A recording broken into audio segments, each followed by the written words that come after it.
નમસ્કાર વિદ્યાર્થી મિત્રો। ભાગ 1 ની અંદર આપણે આબોહવા વિશે વાત કરી હતી। હવે આબોહવાને અસર કરતા પરિબળો જે તમારી પરીક્ષાની અંદર પૂછાતો પ્રશ્ન છે, એટલે આપણે હવે એની વાત કરીએ કે આબોહવાને અસર કરતા પરિબળો એ 4 છે। અક્ષાંશ, સમુદ્રથી અંતર, સમુદ્ર સપાટીથી ઊંચાઈ, વાતાવરણીય દબાણ અને પવનો।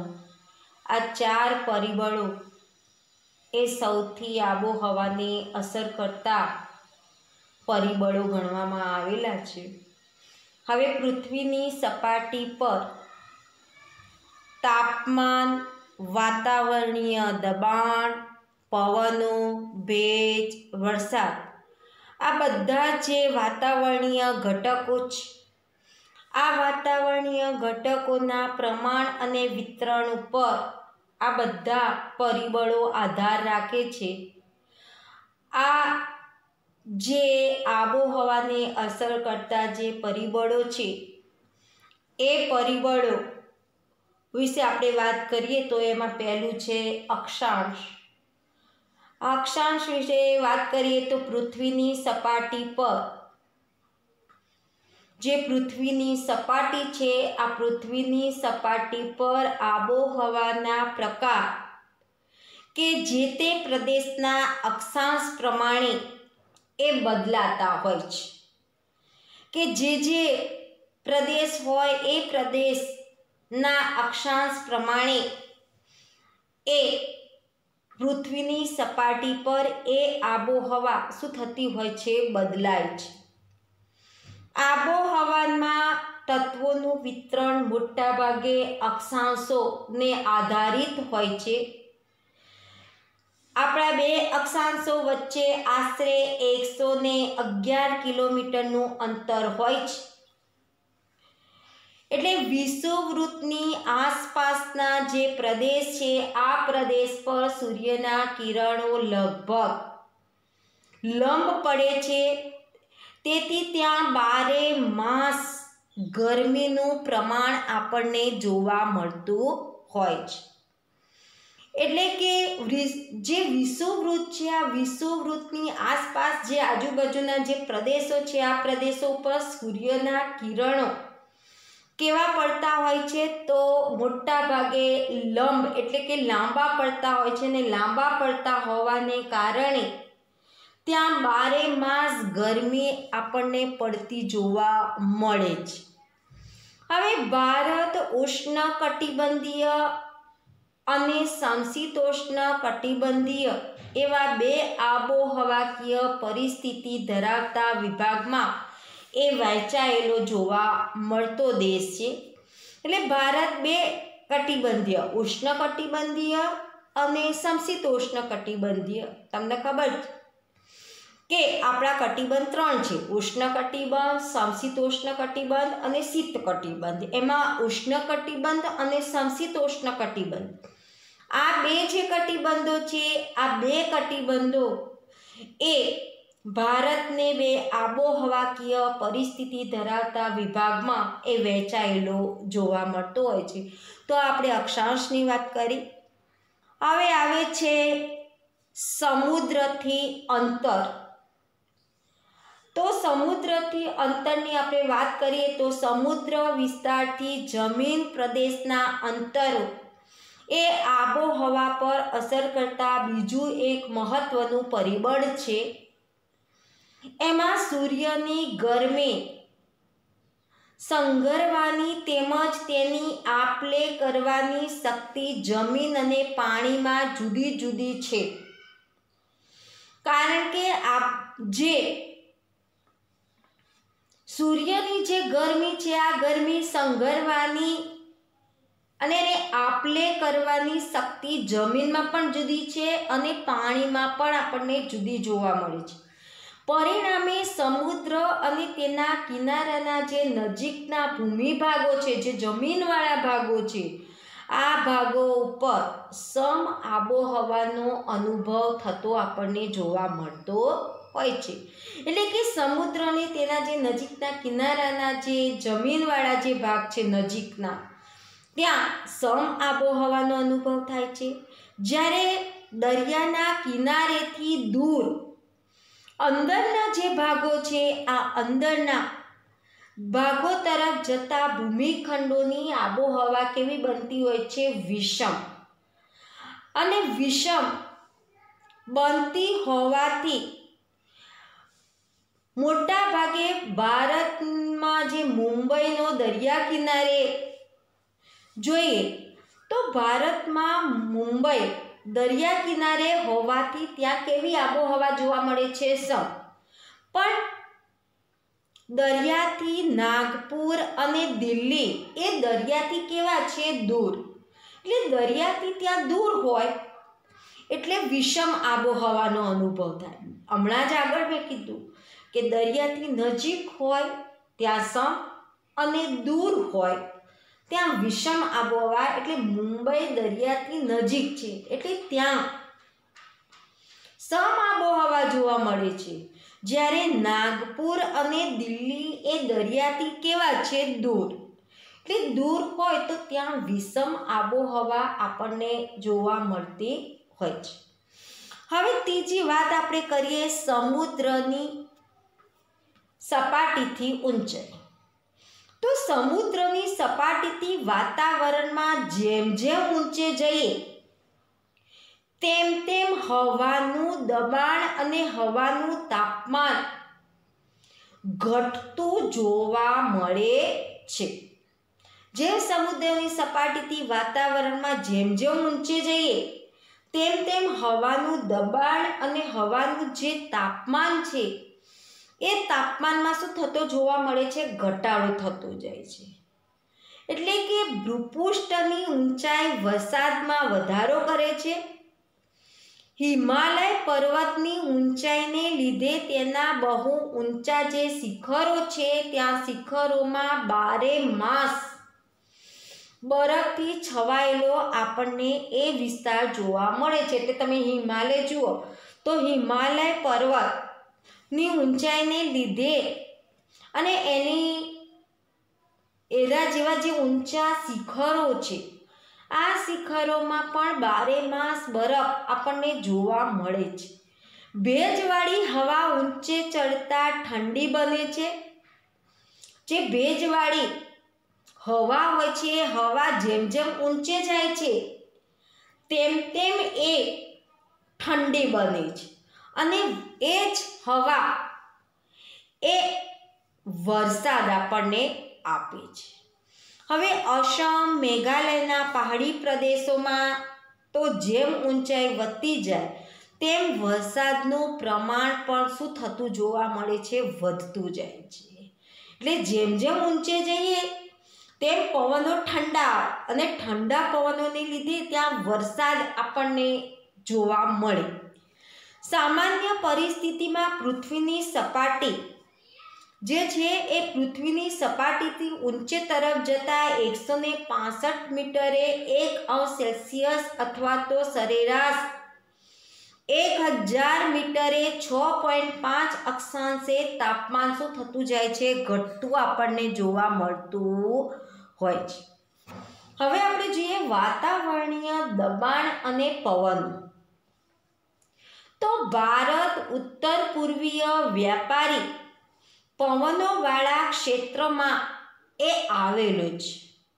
ભારતનો ઉત્તર પૂર્વીય જે વિસ્તાર છે એ વ્યાપારી પવનોવાળા ક્ષેત્રમાં છે। એટલે આ પવનો ઉત્તર ગોળાર્ધના ઉષ્ણકટિબંધીય ગુરુદાપટના ભારે દબાણ પટ્ટા દ્વારા એ સર્જાય છે। એટલે આ પવનો પૃથ્વીના ધરીભ્રમણને લીધે થોડા મળાઈને વિષુવવૃત્ત તરફ એ વાતા હોય છે। એટલે વિષુવવૃત્ત તરફ વાતા હોવાને કારણે ભૂતકાળમાં દરિયાઈ માર્ગ કે થતા વેપાર માટે આ પવનોનો લાભ લેવામાં આવતો હોવાને કારણે આ પવનોને વેપારી પવનો કહેવામાં આવે છે. એટલે કે ભૂતકાળમાં દરિયાઈ માર્ગે જે વેપાર થતો હતો એ દરિયાઈ માર્ગે થતા વેપાર માટે આ પવનો એ ખૂબ લાભકારી હતા અને લાભકારી હોવાને લીધે આ પવનોને વેપારી પવનો કહેવામાં આવે છે. હવે આ પવનો ભૂભાગમાં, ભૂ એટલે કે જમીનવાળા ભાગમાંથી ઉત્તર થઈને વાતા હોવાથી સામાન્ય રીતે ત્યાં ભેજનું પ્રમાણ કેવું થઈ જતું હોય છે? ઓછું. તમે જુઓ કે જે વેપારી પવનો છે એ જમીનવાળા ભાગમાંથી ઉત્પન્ન એટલે કે જમીનવાળા ભાગેથી થઈને એ વાતા હોવાથી ત્યાં ભેજનું પ્રમાણ જમીન ઉપર કેવું હોય છે? ઓછું. પરંતુ ભારતની 3 બાજુએ દરિયો આવેલો છે અને એમાં તમે ખાસ જુઓ તો દક્ષિણમાં હિન્દ મહાસાગર આવેલો છે, પશ્ચિમ બાજુએ અરબ સાગર આવેલો છે અને પૂર્વ બાજુએ બંગાળાની ખાડી. એટલે કે ભારતની 3 બાજુએ દક્ષિણ, પૂર્વ અને પશ્ચિમ 3 બાજુએ દરિયા આવેલા છે. એટલે દરિયો આવેલો હોવાથી ત્યાં કિનારાના જે વિસ્તારો હશે એ વિસ્તારો ઉપર એ મોટા ભાગે પવનો વાશે, પણ વિશાળ જળરાશિને લીધે તેના ઉપરથી વાતા પવનો ભેજવાળા બને છે અને આ ભેજવાળા પવનો ભારતમાં વરસાદ લાવે છે. હવે શિયાળામાં હિમાલયની ઉત્તરમાં ભારે દબાણ હોય છે. આ ક્ષેત્રમાંથી ઠંડા અને સૂકા પવનો દક્ષિણના હળવા દબાણવાળા સમુદ્રી વિસ્તારો તરફ વાતા આપણને જોવા મળતા હોય છે. એટલે કે શિયાળામાં હિમાલયની ઉત્તરમાં ભારે દબાણને લીધે આ ક્ષેત્રમાંથી જે ઠંડા પવનો હોય છે, જે સૂકા પવનો હોય છે એ દક્ષિણના હળવા દબાણવાળા સમુદ્રી વિસ્તારોમાં એ પવનો વાય છે. એટલે ઉનાળાના મધ્ય એશિયા અને ભારતના ભૂમિભાગોમાં ઊંચા તાપમાનને કારણે હવાનું દબાણ કેવું થતું જોવા મળે છે? હલકું થાય છે. અને હલકું થાય છે એટલે આ સમયે દક્ષિણનો જે હિન્દ મહાસાગર છે, આ દક્ષિણમાં આવેલા હિન્દ મહાસાગર ઉપર દબાણ કેવું થશે? ભારે. અને ભારે દબાણ થાય છે તેથી હિન્દ મહાસાગર પરના જે પવનો છે આ પવનો ઉત્તરના હલકા દબાણ તરફ એ ખેંચાય છે. એટલે કે હલકા દબાણ તરફ જાય છે અને હલકા દબાણ તરફ જતા હોવાને કારણે આ પવનો દક્ષિણ પશ્ચિમમાં મોસમી પવનો કહેવાય છે, જે ભેજવાળા હોવાથી ભારતમાં શું આપે છે? વરસાદ આપે છે. હવે ભારતીય વિસ્તારથી દૂર આવેલા કેટલાક પ્રદેશો પર ક્યારેક વિશિષ્ટ ઘટનાઓ પણ બનતી જોવા મળે છે, જેનાથી આબોહવાની દીર્ઘકાલીન પ્રણાલીમાં તે સમય પૂરતો થોડો તફાવત એટલે કે ફેરફાર સર્જાય છે. ભારતના હવામાન ઉપર જેટ સ્ટ્રીમ, પશ્ચિમી વિક્ષોભ, અલ્નિનો, આઈટીસી ઝોન જેવી ઘટનાઓ ઘણી અસરો કરી છે. એટલે આમ છતાં એકંદરે ભારતની મોસમી આબોહવાની લાક્ષણિકતાઓ એ જળવાઈ રહેતી આપણને જોવા મળતી હોય છે. તો આ વાત કરી આબોહવાને અસર કરતા પરિબળો. તો આબોહવાને અસર કરતા પરિબળો 4 છે: અક્ષાંશ, સમુદ્રથી અંતર, સમુદ્ર સપાટીથી ઊંચાઈ અને વાતાવરણીય દબાણ અને પવન.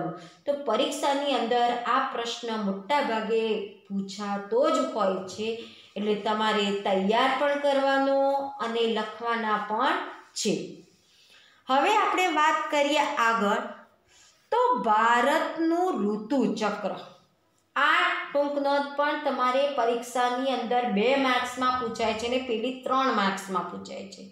આબોહવાને અસર કરતા પરિબળો 3 માર્ક્સમાં પૂછાય છે અને ભારતની ઋતુચક્ર જે છે આબોહવા, આ ઋતુચક્રવાળી જે ટૂંક નોંધ છે એ 2 માર્ક્સની પૂછાય છે. એટલે ધ્યાન આપો કે ભારતની ઋતુચક્ર વિશે આપણે વાત કરીએ તો આપણા દેશમાં લગભગ 2 માસના સમયગાળા દરમિયાન હવામાન લગભગ એક સરખું જ રહે છે.